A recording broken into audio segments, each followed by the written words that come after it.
English Boost podcast from Speak English Journey.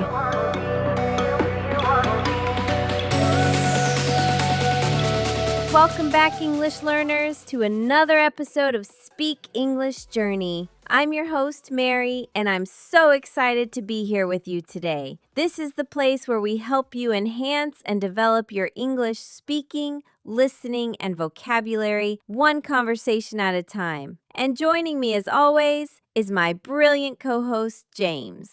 Hey everyone, thrilled to be back. And Mary, I'm especially excited about today's topic. It's something that touches on a really fundamental part of who we are as individuals and how that can impact our language learning journey. You've hit the nail on the head, James. We're talking about the fascinating dynamic of introverts versus extroverts and how those personality types can shape the way we learn and practice English. It's a topic that's often overlooked, but understanding it can be a real game changer. Absolutely. Let's start with the extroverts. When we think of an extrovert, we often picture someone who is outgoing, sociable, and gets their energy from being around other people.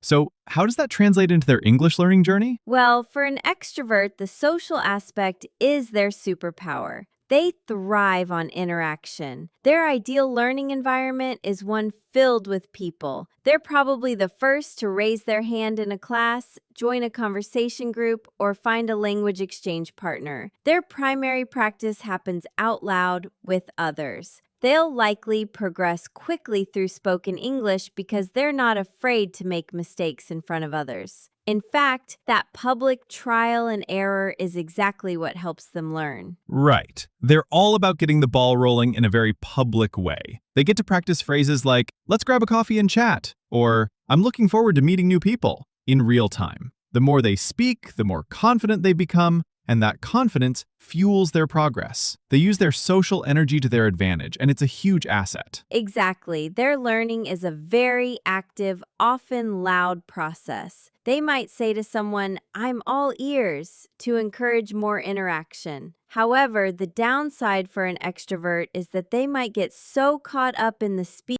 Now, on the other side of the coin, we have the introverts. Many people mistakenly think introverts are shy, but that's not always the case. An introvert is someone who recharges by spending time alone and often prefers deeper, one-on-one conversations. So how does an introvert's approach to learning English differ? Their journey is often more internal. They're the ones who will listen intently in a group conversation without saying a word. They're observing, absorbing, and processing information. Their learning strengths lie in solitary activities. They might prefer watching movies with subtitles, reading books, or listening to podcasts like this one to build their vocabulary and understanding before they ever try to speak. That's a fantastic point. While the extrovert is out there talking, the introvert is building a solid foundation. They're likely spending time with flashcards, using language apps, or writing in a journal. Their phrases might be more measured and considered. They might say, I'd like to reflect on that for a moment before responding, or I'm a good listener. They tend to be meticulous and accurate because they've had time to think things through. Precisely. Their practice is more deliberate and private. A great phrase for them to use is, I'm working on my pronunciation, or could you repeat that more slowly? They're more likely to ask for clarity in a quiet, one-on-one setting rather than in a large group. The challenge for introverts, however, is the opposite of the extroverts. They might build an incredible foundation in grammar and vocabulary, but get stuck in a speaking slump because they're too hesitant to practice their skills in a public setting. So, it's not about one way being better than the other, right? Both approaches are valid and highly effective. The key is to recognize your own style and then lean into your natural strengths. But the real magic happens when you push yourself to try the other side's methods. Absolutely. It's all about finding a balance. For an introvert, you don't have to force yourself to join a huge, loud conversation group. Instead, challenge yourself to have a short, And for extroverts, the challenge is to slow down. Dedicate 30 minutes a day to quiet, solitary learning. Turn off your notifications and spend time with a grammar book or a language app. This focused, quiet time helps you solidify what you've learned from all that talking. You can use this time to fine-tune your language skills. I think technology has really leveled the playing field for both personality types. For introverts, it's a perfect environment. You can use apps like Duolingo or Babbel or watch YouTube tutorials for grammar and pronunciation. You can even write to an AI chatbot to practice your writing and get immediate feedback, all without the pressure of speaking. It's a risk-free way to practice. That's a fantastic point. Technology caters to the introvert's desire for privacy and deliberate practice. For extroverts, technology is also a huge asset. They can use language exchange apps to find partners for video calls, join online group classes, or even participate in lively English-speaking communities on social media. It allows them to get that social fix and practice in a digital space. We're all digital natives now, and these online communities are a perfect way to practice. Now, we've been getting a lot of questions from you, our amazing listeners, about this topic, so let's answer a few of them. James, our first question comes from David, who asks, I'm an introvert, but my job requires me to speak English in meetings. How can I feel more comfortable? That's a great question, David. The key is to prepare. Write down a few key phrases you can use, like, that's a valid point, or I'd like to add something to that.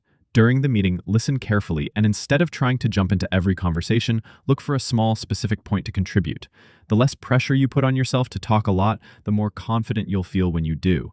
It's all about strategic contribution. Excellent advice. Our next question is from Anna, an extrovert. She says, I love talking, but my writing and grammar are weak. I feel like I'm getting stuck. Anna, this is a very common challenge for extroverts. My advice is to find a way to make grammar more social. You could get a study buddy and quiz each other on rules, or try writing in a language exchange group. That way, you're still interacting with people, but the focus is on the written word. Remember, you don't have to study grammar in a boring way. You can make it fun and... If you're an introvert, I have 3 challenges for you. Number 1, watch a short video. Find a 5-minute video on YouTube that you enjoy, maybe a movie trailer or a news clip. Watch it with English subtitles on, then watch it again without them. Number 2, write a journal entry. Spend 10 minutes writing about your day in English. Don't worry about perfect grammar. Just get your thoughts on the page. Number 3, find a speaking tandem or Hello Talk and try to have one 5-minute conversation this week. Just one. And if you're an extrovert, here are 3 challenges for you. 1, find a short article. Find an article on a topic you love and read it out loud to yourself for 15 minutes. This helps you work on pronunciation and passive vocabulary. 2, shadow a podcast. Listen to a sentence from a podcast, pause it, and then try to repeat it exactly as you heard it. This is a great way to improve your accent and rhythm. 3, callbacks your own mistakes. After a long conversation, take a moment to reflect. What were some of the words or phrases you struggled with? Write them down and look them up later. These simple exercises can make a huge difference. Remember, whether you're an introvert or an extrovert, the most important thing is to be consistent.